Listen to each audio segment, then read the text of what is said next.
히브리서 11장 6절 말씀을 보게 되면 믿음이 없이는 하나님을 기쁘시게 하지 못하나니 하나님께 나가는 자는 반드시 그가 계신 것과 또한 그가 자기를 찾는 자들에게 상 주시는 이심을 믿어야 할지니라, 이렇게 말씀하고 계십니다. 믿음이 없이는 하나님을 기쁘시게 하지 못합니다. 그래서 하나님께 나가는 자는 반드시 그가 계시다. 그리고 자기를 찾는 자들에게 뭘 주신다고요? 상을 주신다. 이걸 믿어야 합니다. 근데 여기서 상이 뭔지 아십니까? 보상을 이야기합니다. 보상.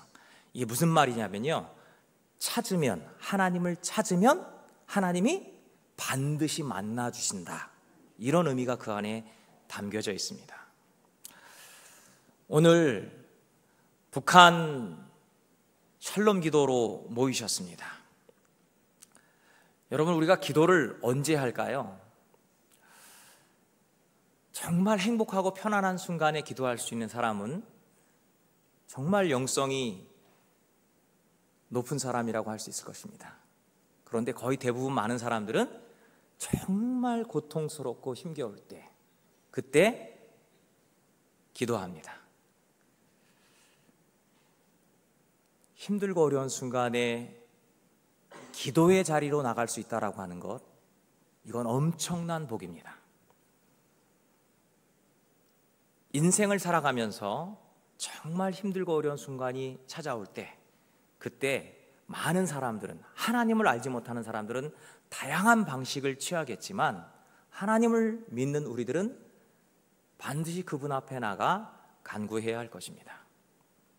오늘 북한을 품고 샬롬 기도를 하시는 여러분들, 북한의 그 아픔을 가슴으로 품을 수 있었으면 좋겠습니다. 저는 굉장히 불우한 환경 속에서 자랐거든요. 그래서 아버지가 저희 어머니를 구타하시고 술을 드시면 주사를 하시고 저희들도 수도 없이 학대를 당하면서 성장을 했어요. 집안을 내팽개치셨거든요. 그런데 그 아버지가 집안을 돌보지 않으니까 어머니가 저희들을 키우셨어요. 포장마차 하시면서 이제 중학교 때, 고등학교 때 아버지는 그거에 전혀 관여를 안 하시니까 포장마차를 제가 끌었지요. 그런데 학교를 다니는 제 입장에서는 친구들이 제 얼굴을 볼까봐 모자를 쓰고 숙이고, 어머니가 그 포장마차 이렇게 가면 행상이니까요, 밤에 이렇게 끌고 가고 그렇게 했었어요.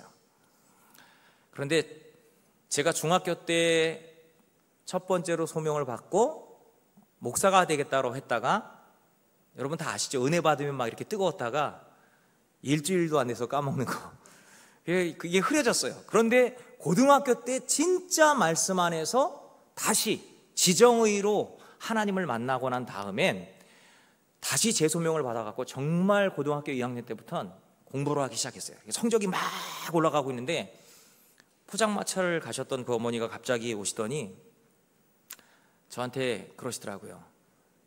그 포장마차를 길에다 두시고 집에 들어오신 거예요. 그리고 저한테 하셨던 말씀이 뭐냐면, 우정아, 정말 미안하다. 너는 남자라서 고등학교는 졸업시키려고 했는데 누나는 사실 저희 누나는 중학교만 졸업하고 앙드레김 의상실에서 시다를 하고 있었어요. 집안이 너무 어려우니까. 너는 남자라서 고등학교는 졸업시키고 싶었는데 도저히 너를 고등학교를 보낼 수 없을 것 같다. 진짜 미안하다. 근데 제 마음속에는 벌써 목회자가 되겠다라고 하는 생각을 가지고 있었잖아요. 그리고 막 공부를 하고 있었고 막 성적이 올라가고 있었고,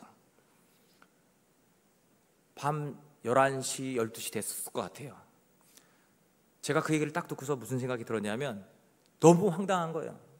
아버지가 너무 믿고 화가 나고, 나는 왜 이렇게 찢어지게 가난한 집안에 이런 아버지, 그 밑에서 태어났을까? 제가 이렇게 일어났더니 어머니가 갑자기 저희 발을 잡더라고요. 갑자기 제가 딱 일어나니까, 너 어디 가니? 밤 늦은 밤이잖아요. 제가 뭐라 그랬냐면, 기도하러요.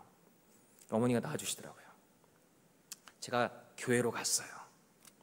여러분, 교회 가서 제가 뭐 했을 것 같아요? 예, 진짜 아글아글 썼습니다. 예, 이게 뭐예요? 이게 도대체 뭐예요? 나는 왜 이런 거지 같은 집안에, 거지 같은 아버지, 이게 도대체 왜? 막 소리를 지르면서 발악을 하고 있었어요. 그런데 갑자기 제 뒤쪽에서요, 아들아 소리가 들리는 거예요. 여러분, 막 미친 듯이 소리를 치고 있는데 뒤쪽에서 이런 소리가 딱 들리면 어떨 것 같아요? 감동이 막 물밀듯이 밀려오면서, 그죠? 이렇게 될 것 같죠? 아니에요. 막 소리를 치고 있는데요, 갑자기 뒤쪽에서 아들아 소리가 딱 들려오는데요, 이 뒤쪽에 소름이 쫙 끼치는 거예요.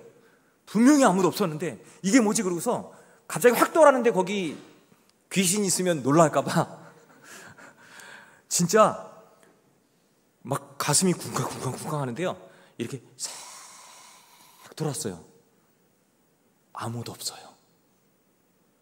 그런데 그 고등학교 2학년 11월 12월 때까지요, 저희 아버지는 저에게 단 한 번도 저를 아들아라고 불러본 적이 없어요. 내가 잘못 들었나? 근데요, 제 가슴 속에서요, 그 아들아라고 하는 그 음성이요, 진짜 0.0001초 사이에 막 해석되기 시작하는데요, 내가 여기 있다. 내가 너를 안다. 내가 너를 사랑한다. 어떻게 됐을 것 같아요? 예. 조금 아까는 어떻게 했다고요? 미친 듯이 막 이게 뭐냐고, 이게 나한테는 왜 이런 일이 벌어지는 거야, 막 이렇게 이러다가 그 음성이 제 가슴 속에 해석이 되어지는 그 순간 하염없이 눈물이 터지는데요, 감당이 안 돼요. 감당. 그냥 뭔가 이렇게 꽉 저를 감싸는 느낌이잖아요. 그래서 제가 펑펑 울면서 감사해요, 사랑해요. 저는 사랑이라는 단어를 아버지한테 들어본 적도 없어요. 감사해요, 사랑해요. 한 15분 기도한 것 같은데 아침이 됐더라고요. 여러분, 바깥에 딱 나왔는데 태양이 어저께 태양이 아니에요. 사람들이 지나가는데 사람들이 왜 이렇게 행복해 보이는 거예요? 여러분, 무슨 일이 있었어요? 간밤에 우리 아버지가 술을 끊으셨을까요? 우리 집이 돈벼락을 맞았을까요? 아무것도 변한 게 없어요.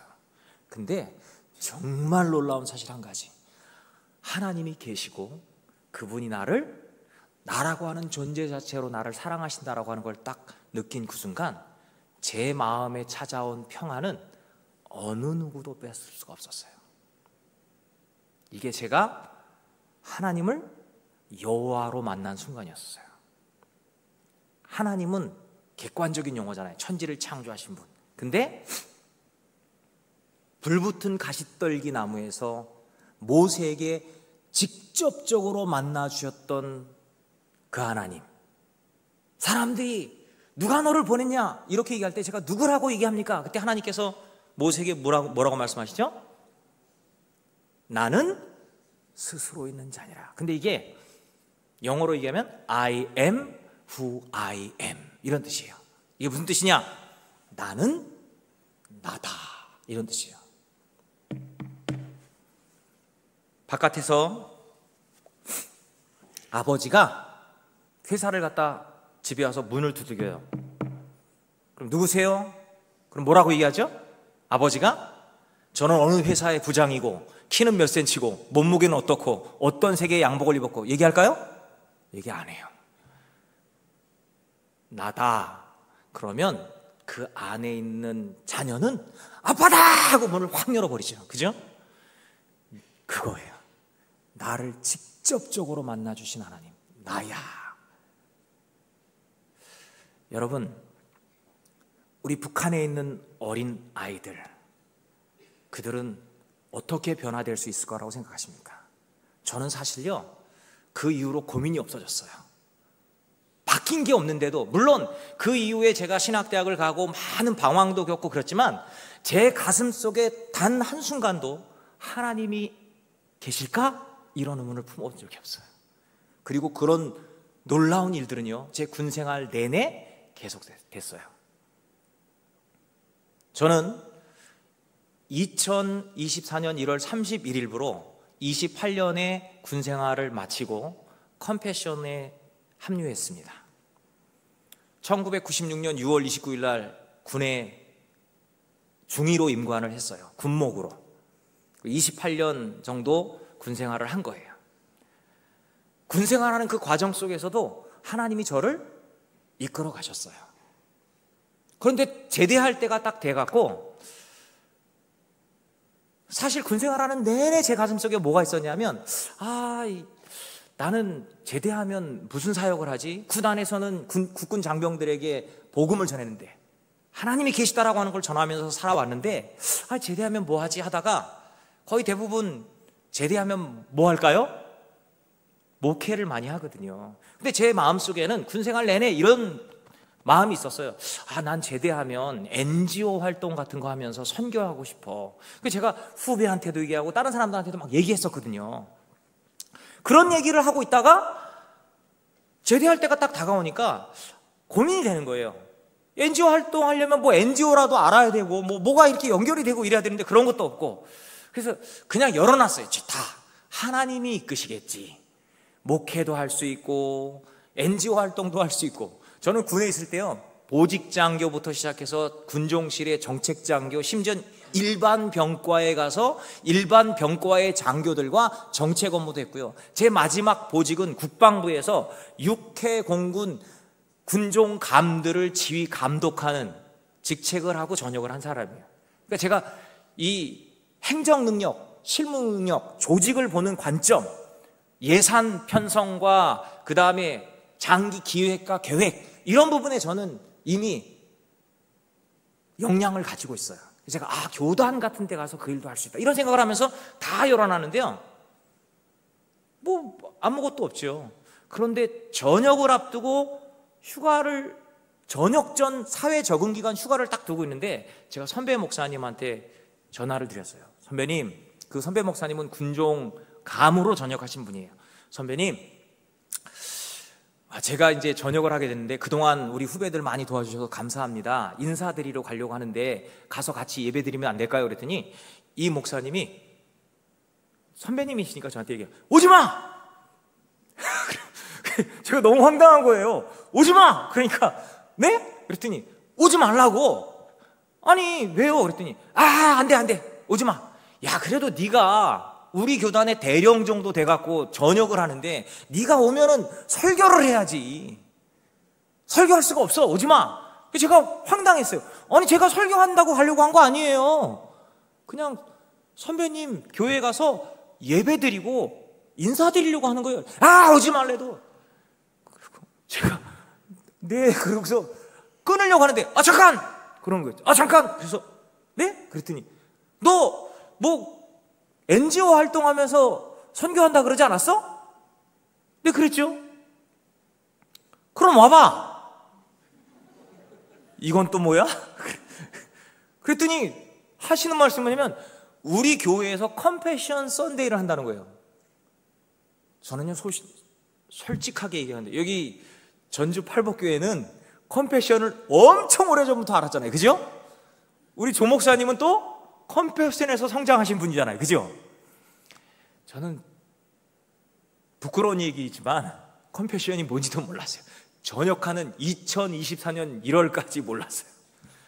근데 갑자기 선배님이 오라고 하면서 제가 군생활 동안 툭툭툭 던졌던 그 얘기 때문에 오라고 했으니까 갔지요.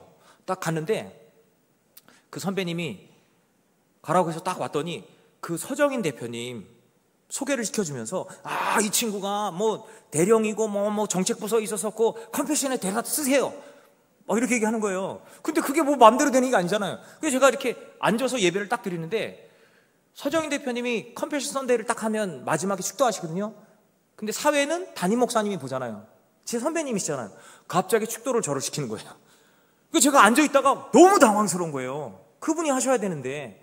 근데 성도들 앞에서 우리 교단에 뭐 대령으로 전역하는 목사가 이렇게 왔는데 축도해 주시겠습니다 이렇게 얘기했는데 안 나갈 수 없어서 제가 가서 축도를 하고,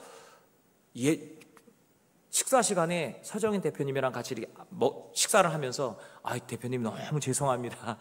이게 원래 대표님이 해야 되는데 괜찮다고.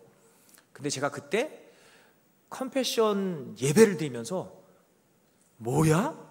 이런 데가 있다고? 왜 나는 이런 단체를 몰랐지? 여러분, 컴패션과 다른 NGO 단체와의 결정적인 차이가 뭔지 아십니까?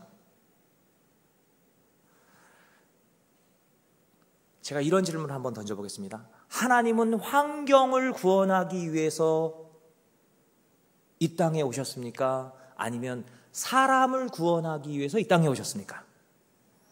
사람입니다. 환경을 구원한다는 말은 좋은 환경을 개선하고 이렇게 막 만들어주는 거예요.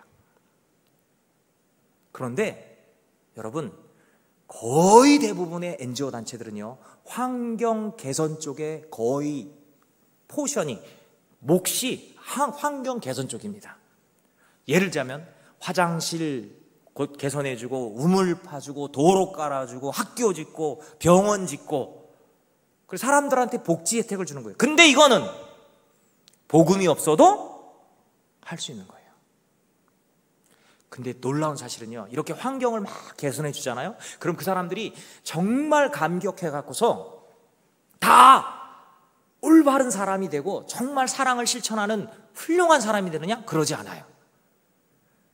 선진국에서 제3세계를 도울 때 가장 골머리 앓는 게 뭔지 아십니까? 그렇게 막 환경 개선해 주면 돕잖아요. 그럼 이 제3세계가요, 거기에 맛을 들인다는 거예요. 맛을. 그래서 뭐 하느냐? 계속 손을 벌려요. 의존 성향이 계속 강화되는 거죠. 그래서 길이 망가지기 시작하면 또 고쳐달라, 또 고쳐달라. 나중엔 당신들이 알아서 해 그러면 화를 내요. 지금까지 고쳐주고서 왜 안 고쳐주려고 하냐, 이렇게 돼버려요. 그러니까 사실 이 환경을 개선해서 그 안에서 복음을 심어보겠다? 물론 효과가 없는 건 아니에요. 돼요. 그런데 초점이 어디가 더 중요하냐죠. 컴패션은 환경을 개선하지 않습니다. 어린아이에게 복음을 심어서, 4가지 영역 아시죠? 누가복음 2장 52절. 예수님이 자랐을 때 지혜가 자라고 키가 자라고 하나님과 사람들에게 사랑스러워 가시더라. 이 전인교육이라고 얘기하는데요, 사회는 하나님에게가 없어요. 지식, 신체적, 정서적 요 분야가 있지만 하나님에게가 없어요. 그런데 컴패션은요, 이 하나님에게가 있거든요. 아이들에게 하나님을 만나게 해주잖아요. 딱 복음을 심으면 그 순간 딱 하는 게 아닙니다. 제가 하나님을 만난 순간처럼 그 고난 속에 있는 아이들도 방황도 하고 어려움도 겪어요. 그런데 하나님의 말씀이 계속 들어가다 보면 어느 순간에 하나님이 직접 그 아이에게 다가가는 순간이 온다는 거예요. 그럼 어떤 일이 벌어지는 줄 아십니까? 이 아이들이 하나님을 제대로 만난 그 다음부터는 환경을 바꾸기 시작해요. 환경을 초월하기 시작해요. 어떠한 환경도 이 아이들을 넘어뜨릴 수가 없습니다. 이게 복음의 능력이에요. 컴패션은요, 사람에게 초점을 맞춥니다. 어린아이에게. 이게 거의 대부분이 여기가 있는 거예요. 근데 다른 NGO 단체들은 환경 개선에 거의 가 있고 어린이는 부수적으로. 그래서 세계에서 가장 많은 어린이를 양육하고 있는 데는 컴패션밖에 없어요. 컴패션은 구제 구호 단체가 아니에요. 컴패션은 국제 어린이 양육 기구예요. 근데 그 어린이들을 뭘로 키운다고요? 복음으로 키운다고요. 대표님이요, 그 컴패션 선데이를 하면서 저한테 그런 걸 딱 들려주는데 제가 막 감동이 오는 거예요. 저는 하나님을 만난 사람이잖아요. 우와! 그러다가 제가 바로 그 컴패션 선데이 하기 직전에 뭘 했냐면 아내와 함께 성지순례를 갔던 거예요. 투르키에, 그리스 투르키에 두 나라를 갔는데 투르키에 갔었을 때 선교사님이 25년 동안 거기서 선교했던 선교사님이 있었어요. 그 선교사님 성함이 김반석 선교사님이신데, 그분이 다른 분들 다 지쳐서 자고 있는데 저는 목사잖아요. 그래서 그분이 선교했다라고 하니까, 선교사님 25년 선교하셨다는데 어떤 일들이 있었어요? 이렇게 질문했어요. 그랬더니 그분이 이런 말씀을 하시더라고요. 열심히 선교했는데 다 실패했다고. 선교하려고요, 공장도 해보고 사업도 해보고, 왜냐하면 이슬람 지역에서는요, 이 종교가 생활과 연결이 돼요. 근데 이분이 이렇게 얘기하는 거예요. 공장에서 자기 공장에 들어와서 먹고 살게 해주면서 막 복음을 가르쳐서 세례를 딱 주잖아요. 세례를 받는 그 순간 떠난다는 거예요. 교회를 떠난다는 거예요. 장사를 하다가 이 사람이 복음을 받고 복음을 받아들이고 세례를 딱 받으면 또 떠난다는 거예요. 아니, 누가 같이 있어야 이 사람을 토대로 해갖고서 확장할 거 아니에요. 복음이 전파될 거 아니에요. 이유가 뭔지 아십니까? 그들도 딱 복음을 받아들이고 세례를 받는 그 순간 더 이상 숨기고 싶지 않은 거예요. 나 예수쟁이야 말하는데 그 지역에선 도저히 살 수가 없으니까 말할 수 있는 지역으로 그냥 떠나버리는 거예요. 자기는 그래서 이 지역에 뭔가 씨앗을 심고 싶었는데 못했다고. 그래서 제가 그러면 어떻게 방법이 없었을까요? 그랬더니 제가 25년 됐지만 다시 한다면 어린이를 키울 거라고. 제가 그거 되게 인상 깊게 들었거든요. 어린이를. 왜요? 그랬더니 여러분, 투르키에는요, 투르키 건국의 아버지가 무스타파라고 하는 사람이거든요. 제가 간 그 비전트리 간 그때 무스타파 100주년이었었어요. 막 투르키인들이 엄청 막 엄청난 행사를 하더라고요. 근데 그 무스타파라고 하는 그 사람이 뭘 했느냐, 어린이를 양육해서요, 이 투르키에가 완전히 변한 나라로 만들어버렸다는 거예요. 여러분, 거의 이슬람 지역은 글자가 아람어잖아요. 그죠? 근데 투르키에는 알파벳이에요. 무스타파가 그 어린이들을 키우면서요, 교육, 예술, 체육, 정치, 의료, 엄청난 사람들을 키워갖고 지금 투르키의 대통령인 드리도안도 무스타파가 키운 거래요. 근데 이 사람이 변절을 해버렸대요. 원래는 기독교를 받아들였다가 이 사람이 완전 이슬람으로 돌아서 버린 거죠. 근데 그만큼 왜 그러냐면, 어린이들은요, 사회적인 어떤 편견 없이 그냥 막 자기 이야기를 막 한다는 거예요. 아무것도 없다 보니까 이게 복음이 막 스펀지처럼 빨아들인 상태에서 아이들과 얘기할 때 다른 이슬람 아이들도 그냥 친구로 지내다가 그냥 커버리면 이 아이를 배척할 수가 없는 상황이 오는데, 내가 그걸 몰라갖고 어린이를 키웠어야 되는데, 제가 그걸 얘기한 거예요, 서정인 대표한테. 그랬더니 서정인 대표가 갑자기 제 얘기를 딱 듣다가 제가 그 질문했거든요. 컴패션, 어린이를, 사람을, 우와, 예배를 드리면서 감동받은 상태에서 투르키에서 제가 이런 선교사님을 봤는데 이렇다고 하던데요. 그랬더니 저를 갑자기 딱 쳐다보더니, 목사님, 저랑 비전 트립 가시죠? 그런 거예요. 그리고 제가, 네? 언제 비전 트립 있는데 가시자고. 딱 보니까요, 제 저녁일이에요. 월요일부터 금요일까지 딱 가는데 금요일날 제 저녁하는 날이에요. 여러분, 대령부터 장군들은 저녁을 하면요, 육군 참모총장이 그 저녁식을 주관을 해줘요. 그리고 열병식도 하고 무게차도 태워지고 그런 거 있잖아요. 막 빵빠레 올려주면서 탁 격려하고 아내도 오고 손님도 초대하고 막 이렇게 하는 거예요. 굉장히 성대하게 저녁식을 해주거든요. 그 금요일이잖아요, 그날. 근데 저는 그냥 주저하지 않고 가겠다 그랬어요. 가겠다고. 저녁식도 안 갔어요. 저는 갔어요. 깜짝 놀란 거예요. 어린이들에게 복음이 들어가는 그 순간 아이들이 바뀌는데요, 그 가난한 지역의 아이들이 진짜 복음의 사람으로, 그 가난한 지역은 대학을 갈 확률이 거의 없는데요, 그 복음이 들어가고 하나님을 딱 만나는, 복음 한 번 들어가서 만나는 게 아닙니다. 그런 타이밍이 오는 거예요. 끊임없이 선생님들이 막 사랑으로 그 아이들을 품고 또 하나님의 말씀을 전하고 예수님의 사랑을 실천해서 그 아이들을 품고 막 이렇게 하다 보니까 이들이 힘들고 고난, 어려운 순간에 뭐 하느냐? 기도의 자리로 가요. 기도의 자리로 가서 하나님을 딱 만나는 순간이 와버리잖아요. 바뀌어버려요. 이게 복음의 능력이에요. 그리고 그 아이들 중에 거의 한 70%가 그 가난한 지역에서 대학을 가고, 거의 그 어린이 센터에 나오는 97, 8%가 다 교회로 나와요. 이 가난한 지역의 아이들이 그냥 교회 다니는 아이들이 아니에요. 교회를 훈련시켜서 교회에서 그 가난한 지역에, 너무 가난한 가정에 하나님만 어린이 센터에 딱 등록시켜요. 공평하게. 그리고 이 아이를 그 4가지 영역에서 키우면서 복음을 계속 집어넣어주면서 사랑으로 품어내면 이 아이들이 변하기 시작하는 거예요. 그로 이유를 통해서 변하는 것처럼 아이들이 변하기 시작하는 거예요. 그러다가 나중에 이 아이를 보낸 다른 부모님들이 놀라는 거죠. 얘가 변하니까. 이거 뭐지? 그리고 이 아이를 품고 양육하는 그 교회로 그 아이들을 데리고 와버려요. 한 명이 어린이 센터에 가는데요, 다른 아이들은 여기 가고 싶어도 못 가요. 이게 보통 어려운 게 아니니까. 그런데 이 아이의 변화 속에서 교회로 오다 보니까 복음의 영향을 안 받을 수가 없어요. 그 가정이 다 변해버려요, 나중에. 그럼 어떤 일이 벌어지느냐? 이 가정 때문에 주변에서 저거 뭐야? 저 집 왜 저래? 그리고 그 교회로 오고 그 아이 하나를, 그 가정, 다른 가정도 그 어린이 센터에 좀 등록 받아달라고. 한 명이니까 받아달라고. 그래서 막 어린이 센터가 커지면 교회가 어마어마하게 큰 거예요. 제가 그걸 본 거예요.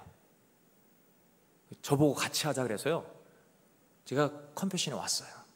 근데 와갖고서 제가 또 뭘 발견했느냐? 하나님이 저를 여기 보내셨구나. 컴패션이 북한 사역을 준비하는데, 여러분, 평양 지역만 주체 사상에 쪄들어갖고 김정은을 추종할 것 같지요? 그렇지 않아요. 우리 대표님이 미국 국적이기 때문에 오지까지 가셨는데, 거의 대부분 오지까지도 북한 사람들은 주체 사상에 쩔어 있어요. 종교를 아편으로 생각하고요, 반감이 어마어마하다는 거예요. 그러면 통일이 됐을 때 그런 사람들이 우리 남쪽 지역 사람들과, 남한 사람들과 융화가 될까요, 안 될까요? 안 되죠. 근데 대표님은요, 비전을 품 거예요.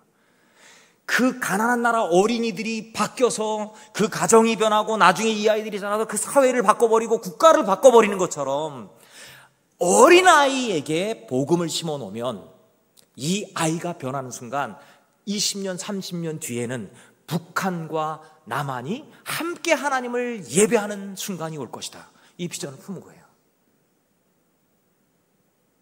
그게 너무 현실적으로 와닿는 거죠, 저는.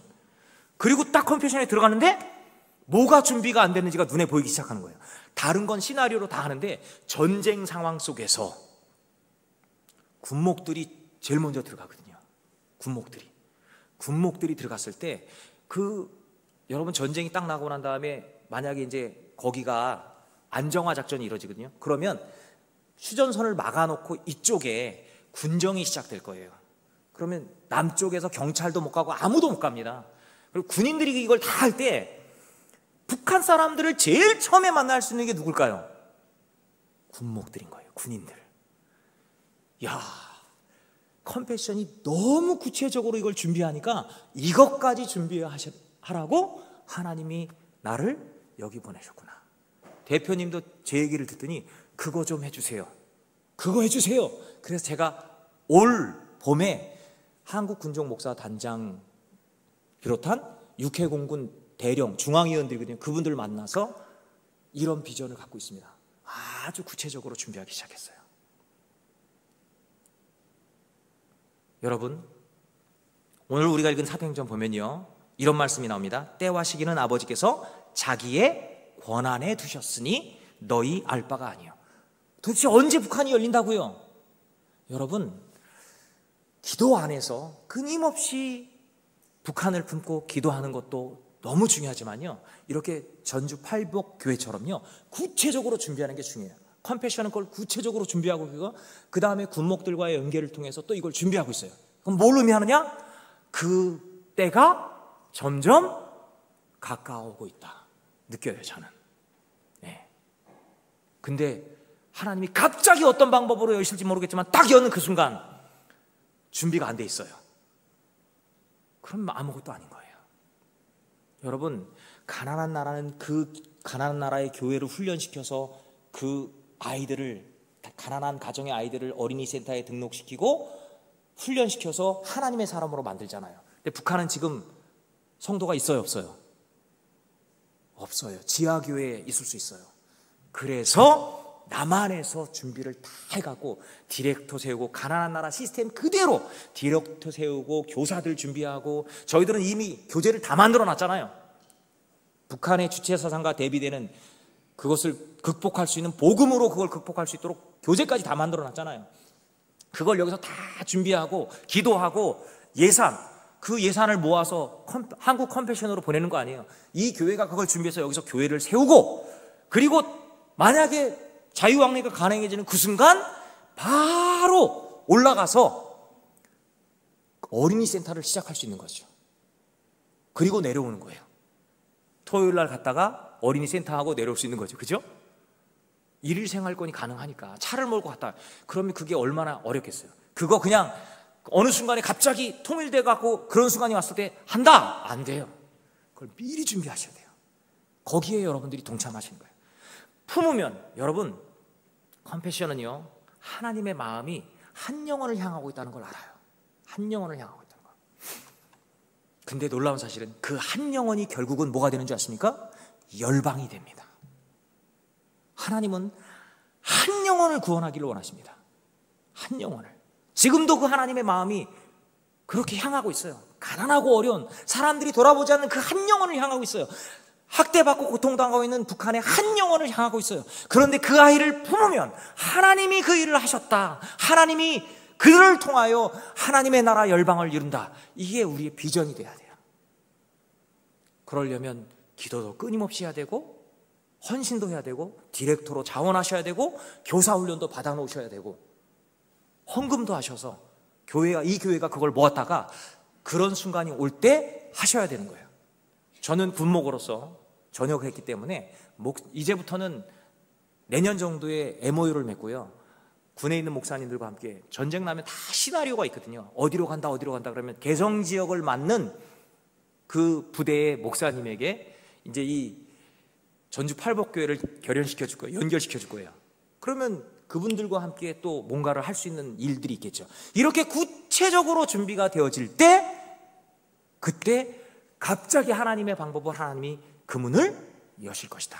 오늘 우리가 읽은 성경 말씀 보면요, 때와 시는 아버지의 권한에 두셨다, 이렇게 돼 있죠.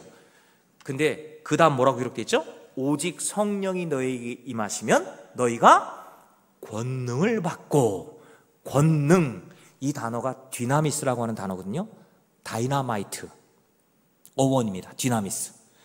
다이나마이트는요, 폭발력이 있어요. 그게 무슨 뜻이냐? 너희가 정말 하나님의 사람으로, 기도의 사람으로 성령을 받았다라고 한다면 진짜 구체적인 증거, 능력이 너의 삶에 안 나타날 수가 없어, 이런 뜻입니다. 너희가 권능을 받는다는 말은 실제적인 삶의 열매와 증거들이 나타난다, 이런 의미예요. 그게 나타나서 어떻게 된다고요?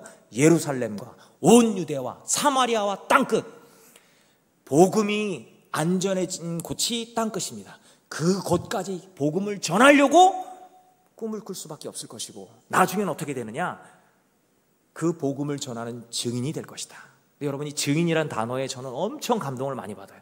이 증인이란 단어가요, 말티스라고 하는, 헬라어로 말티스인데요, 영어로는 마터라고 하는 단어예요. 마터가 뭔지 아세요? 영어 순교자란 의미로 쓰이죠. 순교자. 순교자는 어떤 존재죠? 자기가 죽음으로써 하나님을 드러내는 존재가 되는 거야. 그러니까 이게 성령이 너에게 임하면 너희가 구체적인 삶의 증거를, 삶의 열매를, 구체적인 것들을 하게 될 것이야. 그리고 나중에 땅끝까지 이르러 복음을 전한 다음에 너희들은 순교자로 하나님만 드러내고 너희들은 사라질 거야. 이런 의미가 이 안에 담겨져 있어요. 근데 놀라운 사실은요, 이 순교가 영광이라는 거예요. 이게 주님이 가신 길이고, 이게 누구와도 바꿀 수 없는 은혜요, 기쁨이라는 거죠. 오늘 이 기도의 자리에 오신 전주 팔복교회 모든 성도들이요, 이 비전을 컴패션과 함께 품으셨으면 좋겠어요. 그래서 북한 아이들, 이미 성인이 돼버린 사람들은 바꿀 수 없어요. 그런데 그 북한 아이들을 품고 그 아이들을 바꾸는데 내가 지금부터 움직일 거야. 지금부터 기도하고 훈련받고 노력하고, 그래서 북한 사역을 담당하는 장로님과 함께 훈련이 다 되면 하나님의 때에 하나님께서 길을 열어주실 것입니다. 이 아버지의 마음, 하나님의 마음을 함께 품고 기도의 자리로 나갈 수 있는 전주 팔복교회 성도님들이 될 수 있었으면 좋겠습니다.